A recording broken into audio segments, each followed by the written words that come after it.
What's up, everybody? Welcome. I'm glad you stopped in. So this was a light boxing weekend. We had some Friday boxing with Dina Thorslund taking on Yulihan Luna, and that was a Bantamweight unification fight. But we're going to start with Chris Eubank Jr. versus Liam Smith. So Chris Eubank Jr. got his revenge at a TKO in, I believe, the 10th round, and he made it look fairly easy. And I know a lot of people want to talk about, well, Liam Smith, it wasn't right. Liam Smith hurt his ankle or whatever. You know what? But I'm tired of that. I'm tired.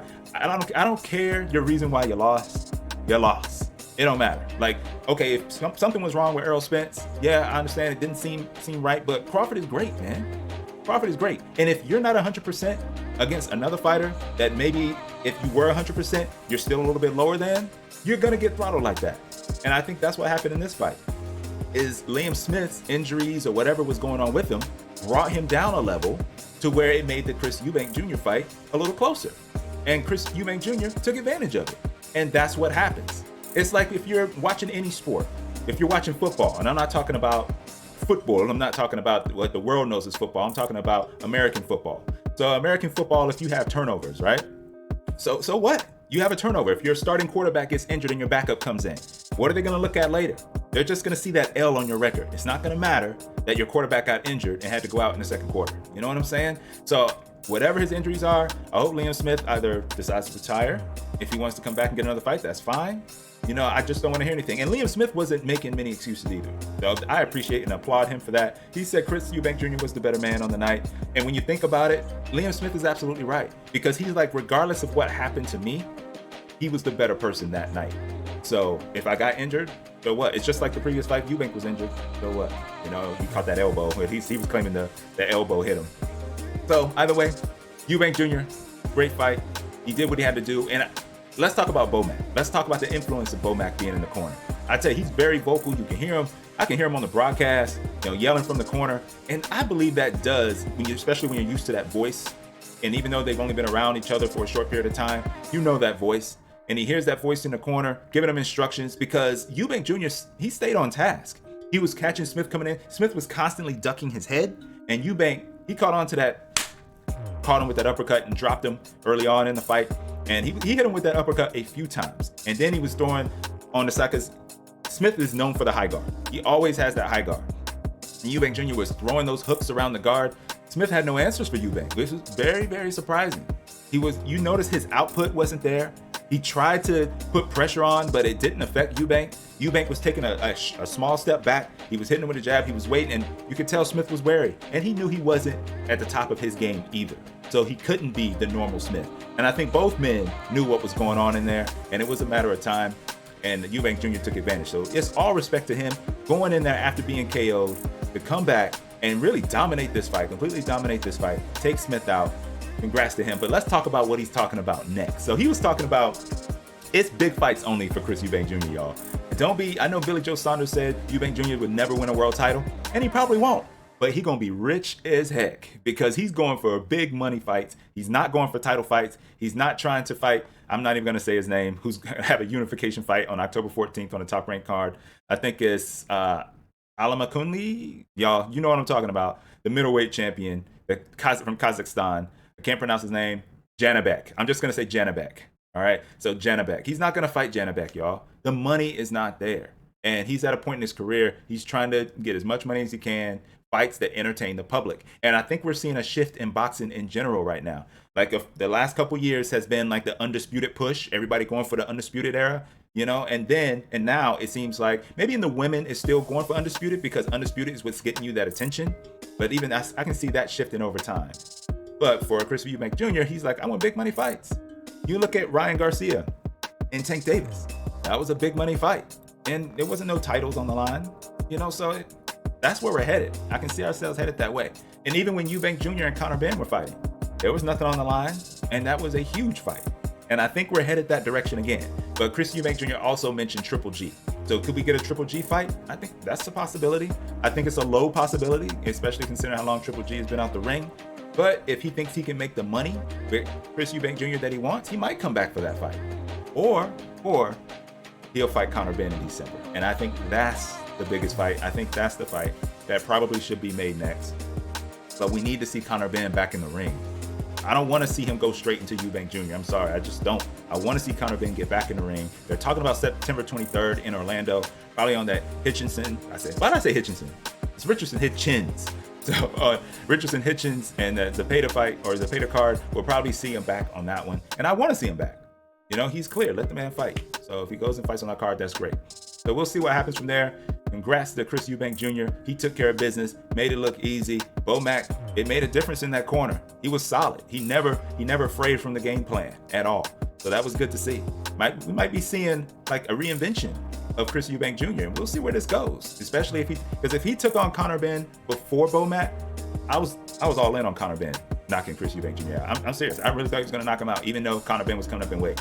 But with Bomac and Chris Eubank being disciplined like he was in that Liam Smith fight, I don't know. I might have to think about that a little more. And we have to see how Conor Benn looks when he gets back. By the way, I'm dragging on this one. So let's go ahead and get into the next one. Congrats, Chris Eubank Jr. Big time victory, and it's big money fights on, not title fights. That in mind. Also on the card, you had 21-year-old Adam Azim, who's a super lightweight prospect, and he actually looked solid. He looked solid because you could tell early on he was having some issues with his opponent, because every time he would throw his jab, here comes that left hook from his opponent. And he adjusted, I can't say an opponent, I'm gonna stop saying Fanian. Fanian is the guy's name. I'm sitting here thinking, what is that guy's name? Fanian. So Fanian was tough. I think that was a perfect matchup for Adam Azim. That was a perfect matchup for him. And I think he went through with flying colors because he was able to adjust and he controlled the fight.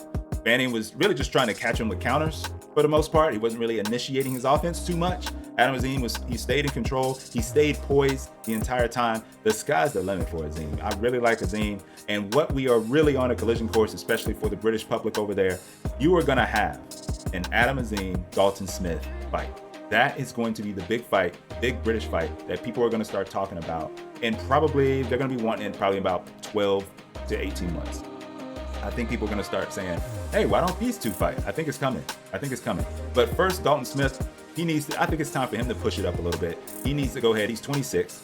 It's time for him to start pushing towards world title honors. I believe they're going to be pushing him that way. And Azim's going to be meeting him there sooner rather than later. And when those two meet, it's going to be great. Right now, I would go with Dalton Smith. I think Dalton Smith has all the tools necessary. He can be offensive. He's solid defensively. I think he's just more put together, more solid than Adam Azim right now. But I do think Adam Azim has some natural gifts, some natural talents that can definitely give Dalton Smith some trouble. So it would be a good fight now. Would definitely don't want it to happen now. Want it to happen later, and I think it will. And that's going to be a big fight across the pond.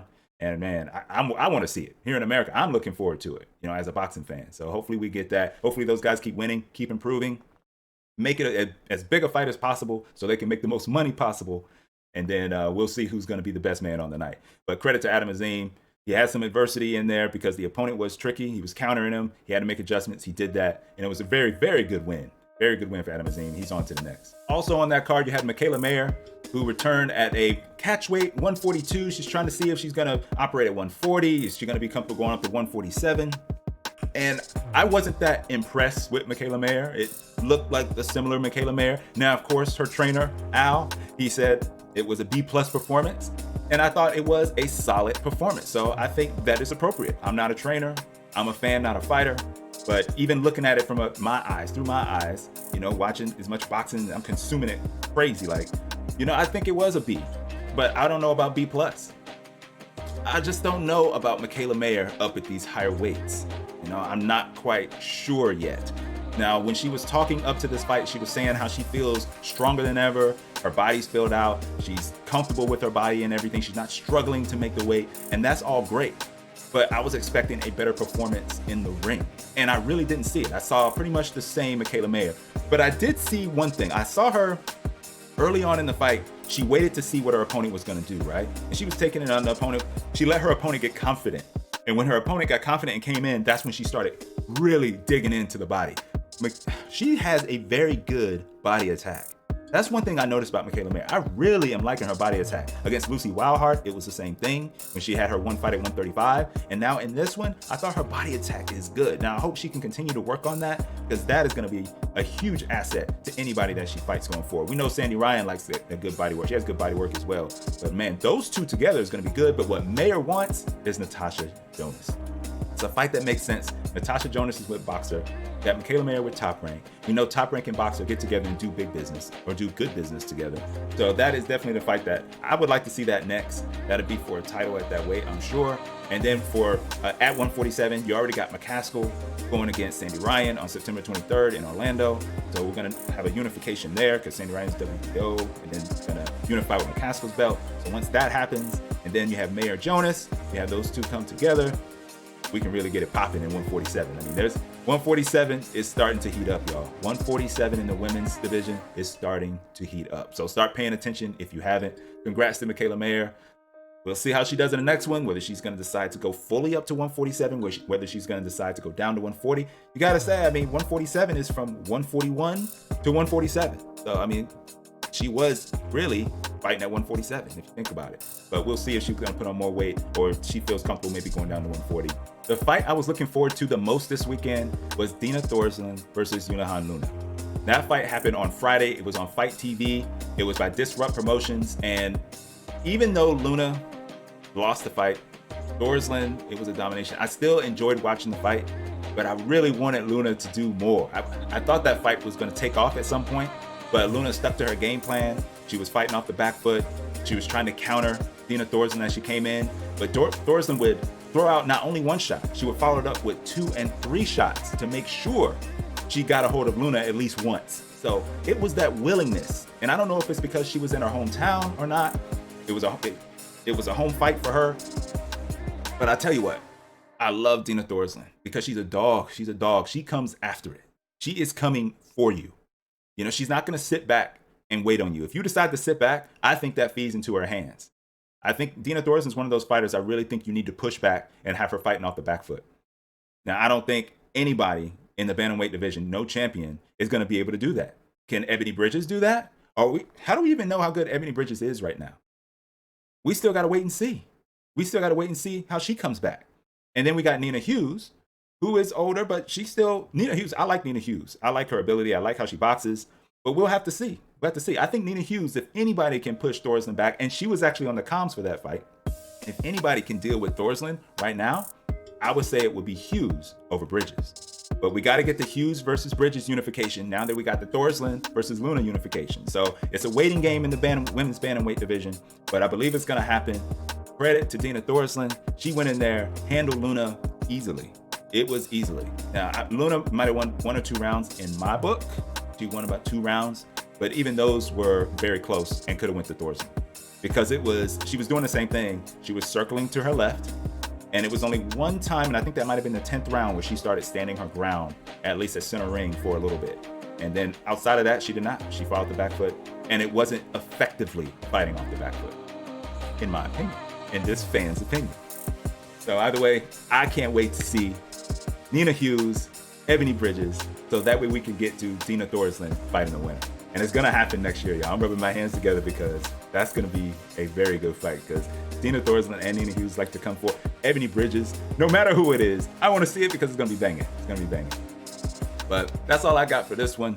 Hope y'all have a good one, and I'll catch y'all next week. Hey, thanks for tuning in. Like the video. Feel free to share it. I appreciate you all, my boxing brothers and sisters. Until next time, peace.